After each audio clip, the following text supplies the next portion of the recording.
All right, sorry. Dropped again.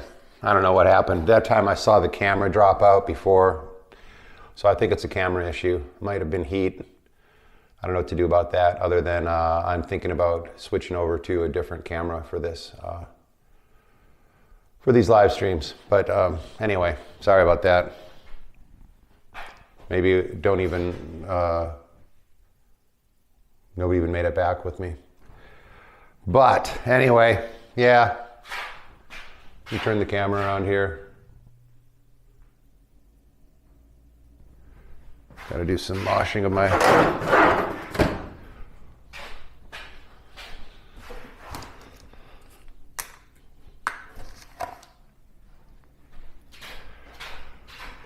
So just continuing the process here, I'm going to wash off my my acrylic sheet that I used to roll out the pigment and the gum.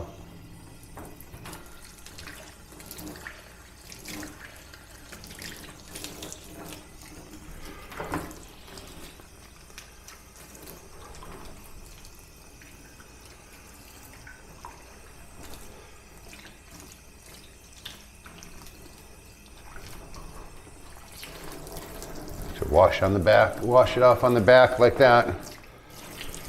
I didn't even use this one. Well, I hope a few of you made it back.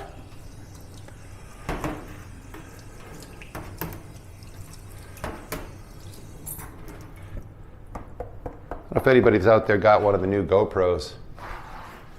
Well, actually, I know a couple people that do have them, but I'm looking at getting another one of those. I haven't had a GoPro since the Hero 2, so I was thinking about getting one so that I could do some exterior shots on the car and maybe do a little bit of snorkeling stuff.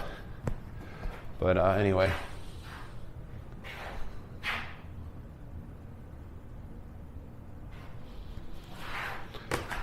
So there, now I'm ready to go with the next color, but I'm just going to work on these two prints for right now while I've got you, or if I even have you.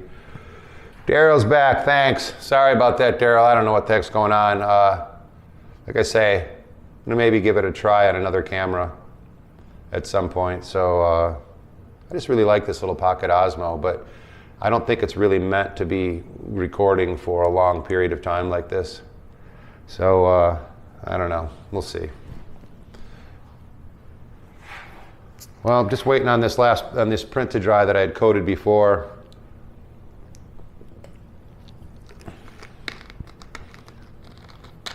If you're just joining me, I'm just putting some gum layers over some platinum palladium prints that I had done. And I was telling people, hey Bob, thanks for coming back.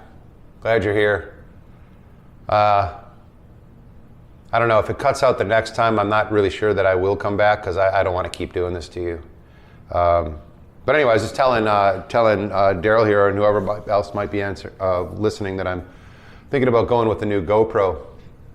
And I was reading that you can live stream from it as well. So it might be a good thing to give a try. Although I really do like this wireless mic system that I use here. So I'll do a little bit more research and find out what's going on. I mean, although I have done this several weeks where I haven't had the dropout problem, so I don't know whether it's the camera or what it is. Wish there was a log I could look at. So hang on one second. Yeah, we're looking a little drier there. Let's try the other one. Oh yeah, there we go. I'm just going to run a little dryer over this.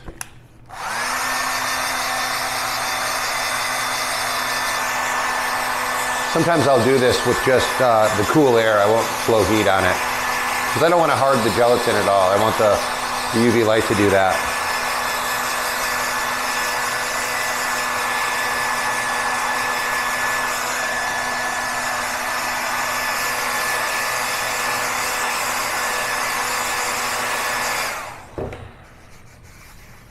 Yeah, nice.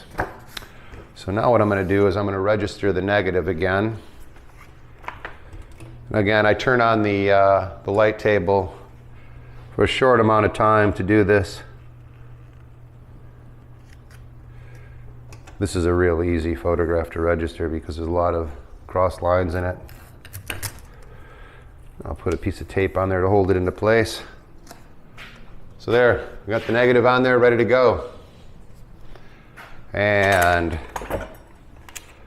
if you've seen my my gum over video, sometimes if you get the negative not quite in registration, just a hair off, it can actually add to the image, add to the depth and a little bit of the three-dimensional quality. So it's in the print frame. Now I've been printing these at 6 minutes. Make sure everything's on, yep. I've been doing this gum layer at 6 minutes, and with this image it helps push it into the color into the highlights a little bit.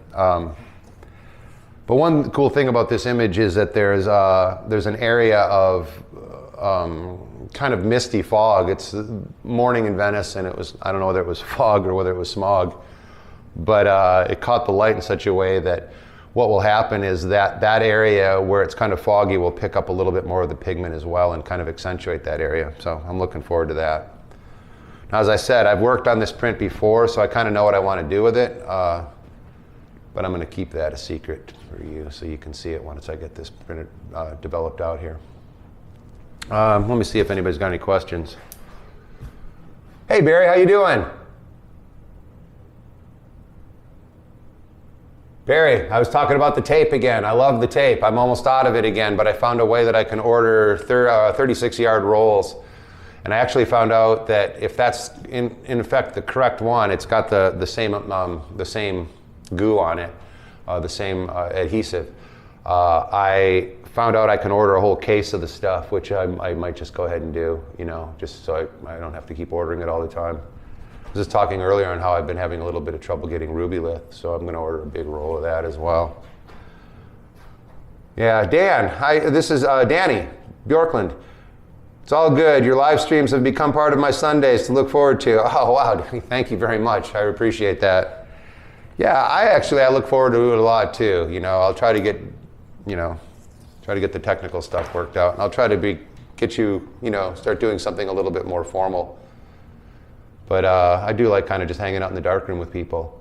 I am going to do, if you missed it, I am going to do next week, my specific thing that I'm going to do next week is I'm going to do retouching of these alternative process prints. It won't be a real long, in-depth thing, but I'll set the camera up in such a way that you can see what I'm doing, and I'll kind of explain some of the materials that I use and things like that. And I'll do a little bit of photo etching as well, because what I do is sometimes there's a dark area in the print, or not a dark area, but a spot of black or anything like that you don't want in there. Or even if some of your palladium spilled over to the edge of the border that you don't want there anymore, there's a way that you can kind of etch it and scratch it out without damaging the print too much. And sometimes that happens in the print itself, and you can etch it out and retouch it. So I'm going to show you all that stuff next week. So it'll be a little bit more formal next week. And then other things that I've got coming up is I'm going to be gone. Let's see, yeah, not next week. Next week will be the retouching. The week after that, I'm going to be gone. And I haven't decided yet what I'm going to do, whether I'm going to postpone it and just not come on live that Sunday, or if I'm going to go live where I am. And where I am going to be is in Utah. I was out in Vegas earlier this year. January I was in Vegas, and I really was, kind of forgot how much I loved being in the desert. And I used to go out to the desert all the time back in the early 90s and things. I used to travel around a lot. I had a Fuji panoramic camera that I used to go out with and try to find some incredible places. So I put in a lot of miles out there, and I just haven't been since, because I spent 20 years going to Iceland and Faroe Islands and other places. And so I just recently decided that I'm going to be trying, especially because of the YouTube channel, I'm going to be trying to go someplace once a month. That's a dream of mine. I'm not sure I can pull that off, but I'd like to try to go someplace once a month and just stick a pin in the map, figure out where I want to go. And this time I'd been wanting to go back to the desert and wasn't really sure where I wanted to go. I was looking at Albuquerque as a base, and then I just started looking at different cheap tickets and trying to find a cool place to drop in. So I found out that from Pellston here, a little tiny Pellston where I live, I can drop in Salt Lake City for a reasonable amount of money. I had a lot of airline credits over the last couple of years because of trips that were planned and then postponed or canceled. So I was able to just cash in a credit. Going out to Salt Lake for a few days, going to drive down Moab area, and I'm just going to get lost, take the video camera with me, take my cameras, and just kind of go get lost out in the desert and see what I can do. I'm not really going to get lost. I don't have that good of a rent-a-car or anything like that, so I'm not going to be doing any four-wheeling, but I do want to go see some things that I haven't seen in quite a while. And I don't know about you, but it's getting to that point of life where I'd like to see a lot of new things, and so kind of gotta cool it on going back to all the places I've been over and over and over. So I don't know. I want to do this at least one more time. Go out there and check things out. And there's a lot out there I want to see. I like Chaco Canyon. I'd love to get back out there. And yeah, but there's only so much time. You gotta move around. There's a lot of the world I want to see. So anyway, I want to take you with me if I can. If I do have a good enough connection when I'm out there, I will go live. But other than that, I'm just going to record something that I can end up putting up on YouTube anyway. So I'll share it with you, that's for sure. Let's see. Yeah, early morning Barry says early morning in the desert is a unique experience, and I really do love that part of it. I actually would love to drive out. Yeah, Barry, it's the same tape. Yeah, I would actually really like to drive my vehicle out there so that I could just sleep out there. When I was younger, I say a kid, but back in the early 90s when I went out with my camera, I used to just drive someplace where I wanted to be at sunset, and then I would, roll out my sleeping bag in the back of the van and, set my alarm and get up and, catch the sunrise. And I'd like to try to do some of that, but I'm not sure my little rental car will be the greatest thing to sleep in. So I thought it'd be nice to drive out there. You know what I've been looking at? I don't know if anybody here likes to camp. I did a lot of camping when I was younger, and a lot of traveling and things before my son was born, and I just kind of got out of wanting to camp. I just didn't want to drag a trailer. I didn't want to set up a tent. I wanted a hotel room. I just got into the easy life. But now I'm starting to feel a little bit more like this boondocking thing. I've been following a lot of people on YouTube and looking at their travels and some of their vlogging from the road, and kind of makes me want to get a little teardrop trailer, just a little personal trailer, and drag it around behind the Cherry Bomb van that I got here, and go travel around the country and do some video and do some photography. But I don't know. Those things sometimes are better on paper or better in your mind than they are when you're actually dragging the trailer around behind you. But those little teardrops, they look pretty cool. You can pull them almost with a motorcycle, and it's not a whole lot of, they're not cheap, but it's not a whole lot of investment. There's not a lot of, car infrastructure investment. You don't have to have a truck. You don't have to have that kind of thing. So anyway, stay tuned. We'll figure out something to do.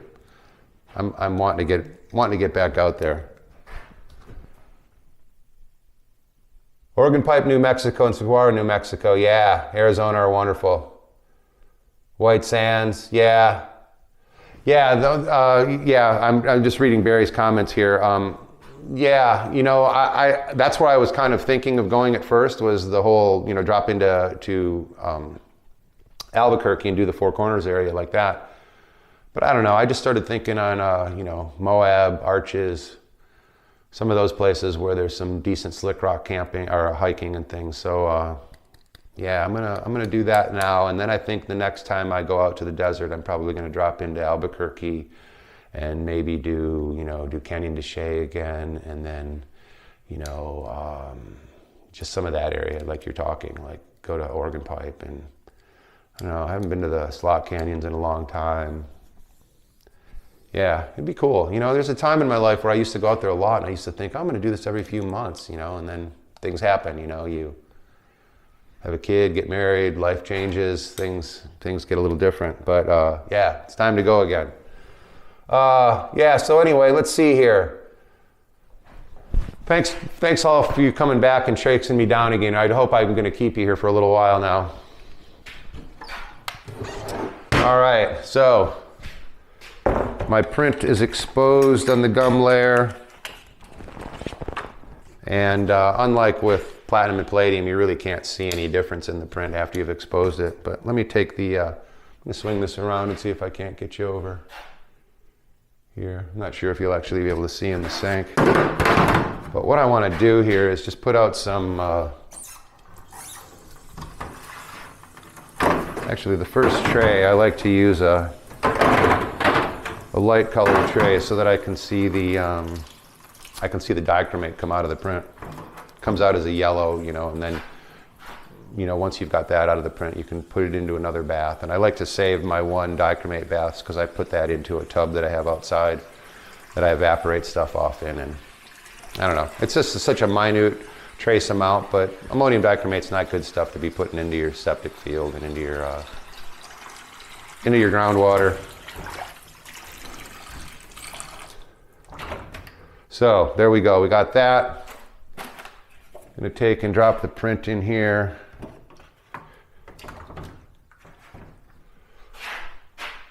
I think you can see that maybe. What happens in this first couple of minutes here when it's in the water is the dichromate. You can maybe see it clouding out around here. The dichromate starts to come out of it real quick. Now, although the pigment that I'm using is a yellow pigment, the pigment is a yellow pigment. So you will see a little bit of that in the highlights when this is out. So anyway, let me get another tray set up here.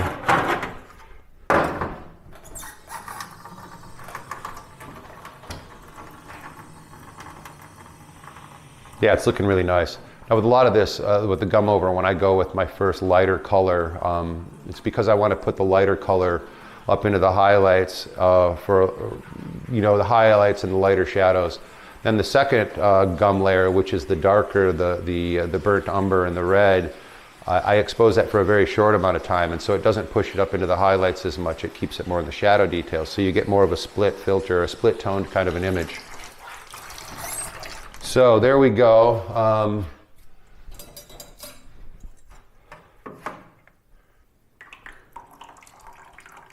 Now I don't know if you can see, but there's a little bit of, the yellow's coming off, a little bit of dichromate still coming out of there.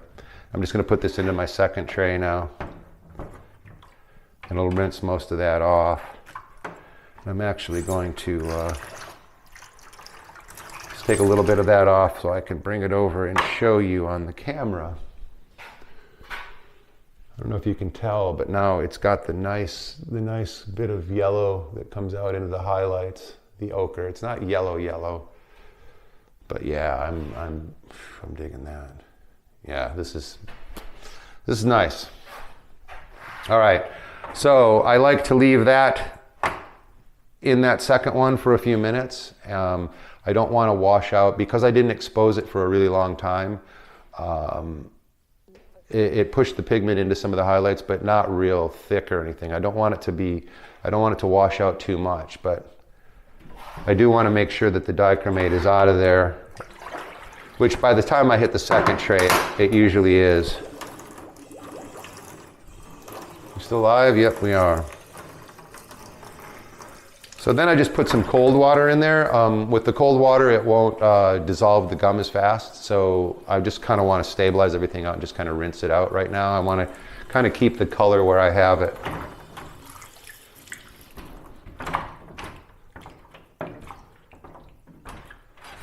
Yeah.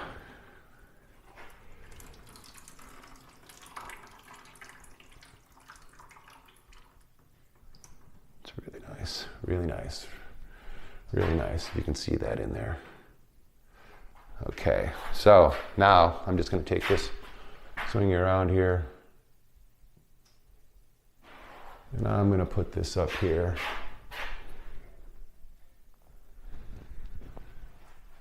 Let it start to dry. Now a lot of times what I'll do with these prints when they're like this, especially on the first coating of pigment, I like to kind of babysit the print and make sure that the pigment isn't running off into the white areas of the border area. So, what I'll do very often is I'll just take a piece of paper towel and, dab off this area down in here. But yeah, it's looking really nice. I'm happy with it. So now my second one here is pretty much ready to go. Let me just run a hairdryer over it just to make sure.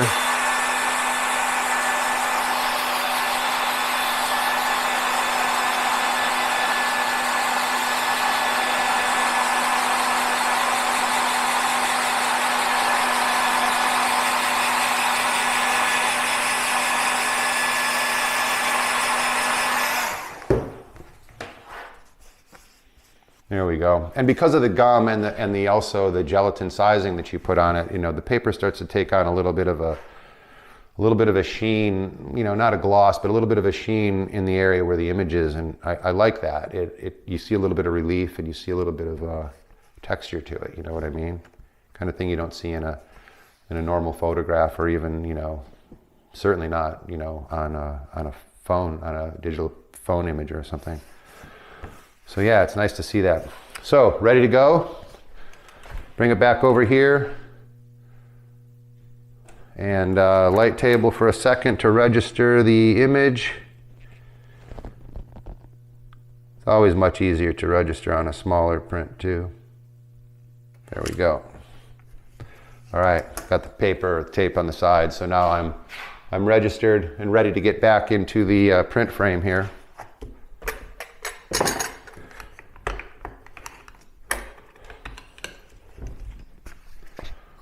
So there we go. On the last one, I did 6 minutes. I'm going to do the same on this one.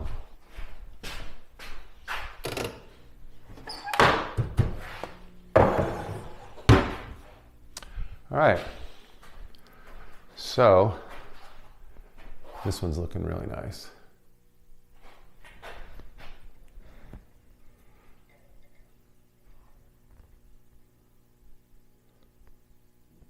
Yeah, it really, and that's the thing about this too, is that a gum layer over a plate imprint makes a regular plate imprint look kind of unfinished. And it's just because and there's this area of the print that I was telling you about earlier in one of the cutoff videos, where it's a little bit dark in the center, but I really worked on this negative to be able to pull out a little bit more of that detail in that shadow. And this is an area where there's also kind of smog. It's a smoky light coming down, filtering between the buildings, and it picks up the pigment really nicely, and I just hope that you can see that in the video. Anyway, yeah, it's looking good. So what I will do on these is I won't be able to do it while you're on camera with me, but I will wait for these to dry. And then, because I've already sized the paper, I don't have to do that again, but I can once again mask it off. And then I can go with a different color. And you can see the two colors that I use here. This is the ochre, and this is the burnt umber with a little bit of red in there that I use.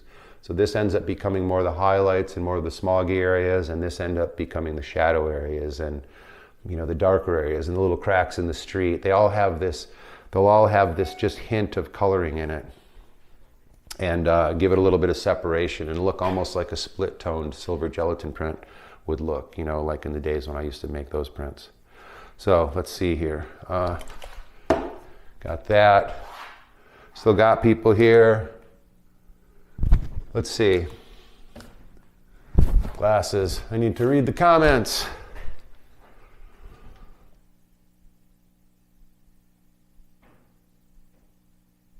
Yeah, that would be cool. That's one thing that I haven't done, Barry. Barry's mentioning going, call into Bausk and Sullivan to pick up some palladium salts. I've never done that. I've never gone to visit them before, and that's definitely on my list to do when I go out that way again. I'm definitely gonna stop in there. Say hi to Dane and everybody. Hey. F. Brakeman, hi Bill, it's first time live from Alberta, Canada. Question about the pigment running. When you hang it to dry, can you dry the print by placing it on the drying screen? Very good question. Thank you for asking that. And normally I would tell people that. What you want to do is you can put it on the drying screen, but I don't like to do that immediately, because what ends up happening is the gelatin that you have printed on ends up coming out a little bit. As I mentioned, you can see a little bit of relief in there, and so the gel sticks to the certain areas where it's had more exposure. So what will happen is in that gelatin area, it will also kind of keep a lot more of the liquid in there, and that liquid will tend to pool. And so what ends up happening is if you immediately lay it flat, a lot of times that pigment, the water will pool in there, and it will kind of pick up a little bit of the pigment. And what I've noticed is that sometimes it will get a little mottled, or it will get a little uneven in those areas. So what I like to do is I like to hang it up like this. Great question. I like to hang it up like this until I can look at the print and sort of see that there's no more water on there, there's no more pooling or real extensive glossiness where there's a lot of liquid. And then once it's like that and it starts to dull, even though it's still wet, then I'll take it and I'll lay it flat. And especially if I'm getting problems with bleed, pigment bleed. And then what I'll do is I'll lay it flat, and then I'll just take it and I'll just wipe the borders really carefully with a piece of paper towel, and I'll leave it there to dry. And often what I'll do is I'll also repurpose these. I've got these flimsy pieces of plastic that they're made as cutting boards, and you can get them at Bed Bath & Beyond, and they're for using different meats on different things. And I've got several of these around, different colors and things, and I like to, I'll lay prints on here and let them dry that way, so that they're not, as you can see, my counter spaces get a little stained and stuff. I keep craft paper over the tops of them, but they get a little stained, and so I just don't like to leave prints on the paper themselves, because sometimes those stains can transmit into the back of the print while it's wet. Really good question though, thanks for asking that one.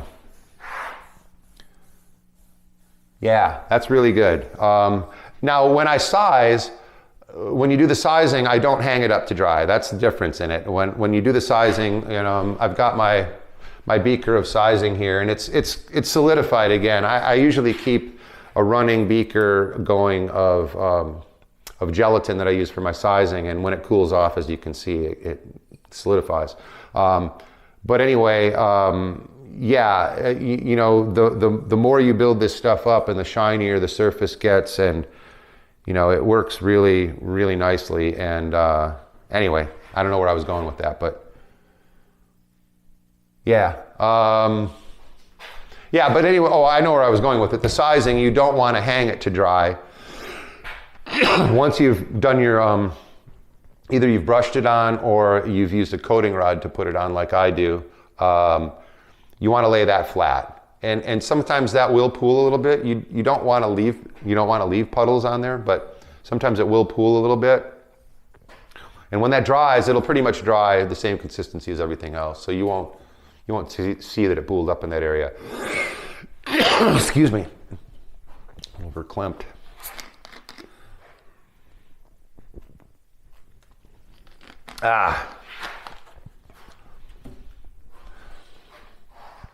Let's see.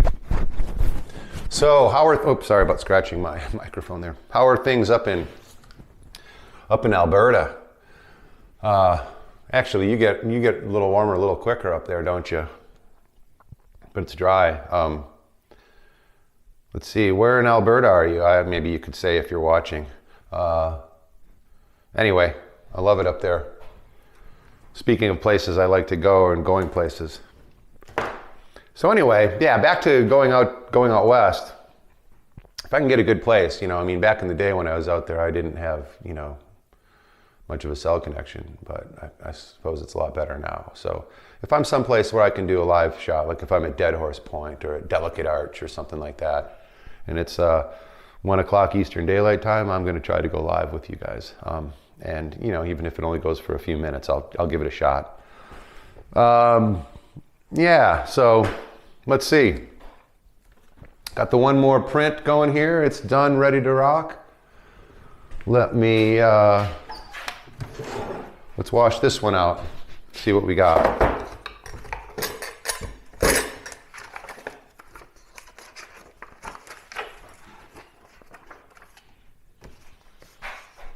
Cool. I don't know about you, but I tend to take a photograph. I'll go on a trip, and I used to go to Iceland, and I'd come home thinking I was going to have a book's worth of work, right? And how naive. But I'd get home and I'd have 1 or 2 good shots, and I'd think, this is great, So this was kind of that's what happens. I'll end up focusing on 1 or 2 images that come out of it, and I'll even kind of know what they are before I've left, right? Especially even back in the days when I was shooting film, because I would shoot Polaroids of some of my shots. So I would know that I had good exposures and things. But you still had to wait till you got back thousands of miles and ran your film. So now shooting things digitally, as I do a lot of it right now, I kind of don't pay mumuch attention. So this was one of those shots, I don't know where I'm going with this other than the fact that I made this image, and I knew there was something there, but when I got back and I started working on it, because I had envisioned it as a square black and white, even though I shot it with my D810. I've been trying to go back to my older work in my mind where I was shooting my Hasselblad all the time. So I'm thinking in squares and I'm thinking in black and white. So anyway, this one was one of those things where it was kind of afterthought when I came out and I looked at it. I just got so hooked on this thing. So, you know, I hope others do, but if not, it's one of those ones where every once, you know, 2, 3, 4 times a year, I'll get an image that it's like, wow, that just made, you know, made that part of the year for me, you know, just making that one. So anyway, let's go over here. Take you over, see the trays. I dropped this one into my first dichromate tray. Let it do its thing. Now, I'm doing a bad thing here. Normally I should wear gloves, but I keep, you know, I'm pretty good at this and I keep my fingers out of stuff. And, you know, I'm really used to washing my hands and not eating things. And anyway, so I did not, you know, I'm not touching the print. I'm using tongs to go in there. So I'm being very careful. But I highly advise people to use gloves. Do as I say, not as I do, and use some nitrile gloves when you're working with the dichromate aspect of it. Now, I don't know if you can see down here, but you can see the cloudiness of the dichromate coming out of here. I'm going to leave it in there 30 more seconds or so.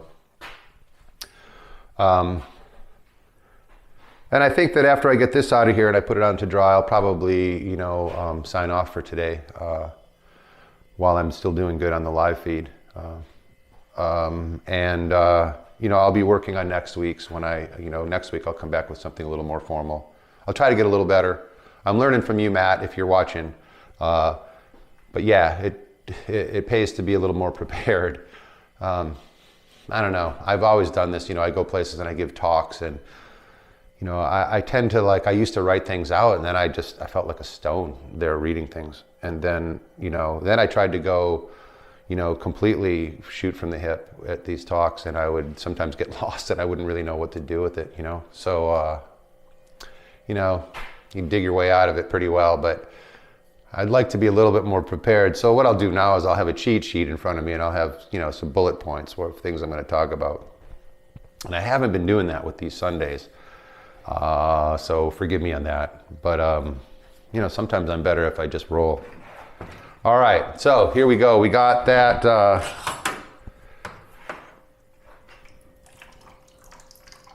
Yeah, it's looking good. It's looking exactly like the other one, which is really good. I mean, even though this is, you know, there's a lot of latitude in this process and, you know, things change. You know, once you get a few things dialed in, you get your workflow down and your timing down and, you know, your different liquids and solutions down to the same thing all the time. You know, you can get a pretty consistent addition of prints. So into the second bath that goes. Yeah, it's looking real nice.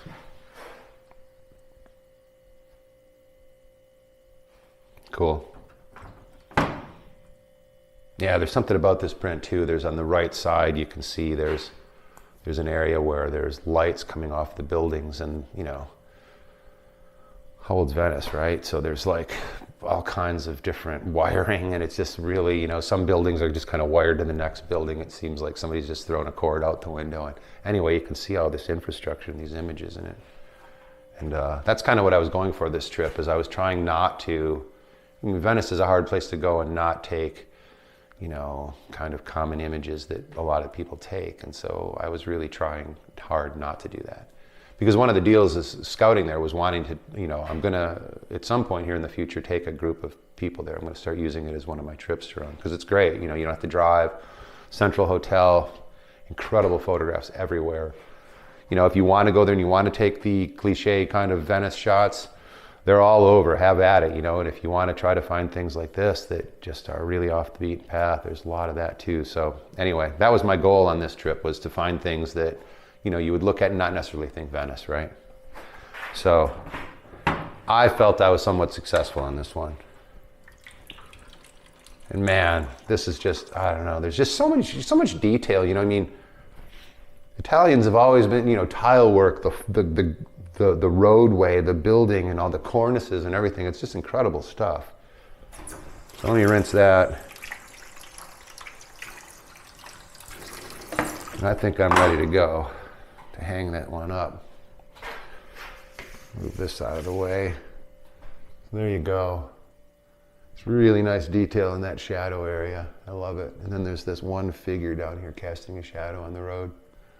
So anyway, not to be a little gratuitous or, self-promotional here, but I'm going to be, this is going out in my newsletter, which is going out here probably for Monday. And so this is going to be my kind of print of the quarter that I'm offering in there. So if you want to get on that newsletter, go to my website, billschwab.com, and go to contacts, and there's this place to subscribe. And you'll get on my subscription list, and I put out newsletters like maybe 4 times a year now. I try to do it a little bit more, just to talk about what's coming up and what I'm doing, and offerings of trips and things. And I usually throw a little print offer in there, so this one will be in there. So anyway, that'll be there. Let's see, what I was telling you earlier is I've started to storyboard a video on storage of my files and how I do that. And I've also started working on a new curve using Richard Boatwell's newest program, using just the Photoshop print rip, the Epson print rip rather than QTR. So what I'm doing is actually creating with it, I'm creating curves for Photoshop, ACV file curves that I can apply to the images and bypass using QTR. So I'm still experimenting with that, and once I get that down, I'm going to be doing that video. And other things, like I say, next week I'll try to do the retouching one, and then the week after that I'll be away, and if I can go live when I'm away, I will. We've got photo stock coming up pretty quick. I got to get moving on that. June 24th to the 26th, go to photostockfest.com to register. Registrations are open now. People have been registering pretty quickly now, which is great. And your registration includes space for you to show your work during our print walk on Saturday, to which I'm inviting local people. We live in it's a resort area up here, so there's a lot of people traveling and vacationing. And so what I'm hoping this year is to include some of the general public in our print walk, so that not only are we sharing our prints amongst ourselves, we're sharing them with the general public. And that way they get to see what we're up to up here as well. So anyway, photo stock's really cool. I got campsites on the lake right now, rented out, and it's going to be a really good time. It's still coming together, but photostockfest.com is where to go. Get on my subscription list. That'd be cool. If you want to help out, Patreon's a great way. My Patreon is listed below. And I can't really think of anything else right now other than I really thank you for sticking around today and watching, even though we had to do 3 false starts. And anyway, it's good to see y'all, and not actually see you, but it's good to hear from you all. Let's see. Hey, Daddy, I'm looking forward to photo stock. It'll be my first time. Oh, very cool. I'm very happy that you're coming. Yeah, it's been to be a good year. What's cool is that through YouTube, I'm starting to get out to different people, and we've had a pretty much a core of a good 100 people that have come for years now. And it's great to see new names coming. So yeah, bring your A game, whatever. Don't be. Sometimes people come and they feel a little self-conscious and stuff. Don't. We are the least, judging group of people you'll ever want to meet. We just like photography and like to look at prints and like to share stories and things. So yeah, it'll be cool to have you there. Really excited. Yeah. Well, thank you, Daryl. Thanks for coming. Thanks, everybody. I really appreciate it. I got to know when to cut off, so I'm going to do that right now. Take care of yourselves. Have a good week, and stay tuned. Some more videos are going to drop here pretty soon. All right? Take care. Bye-bye.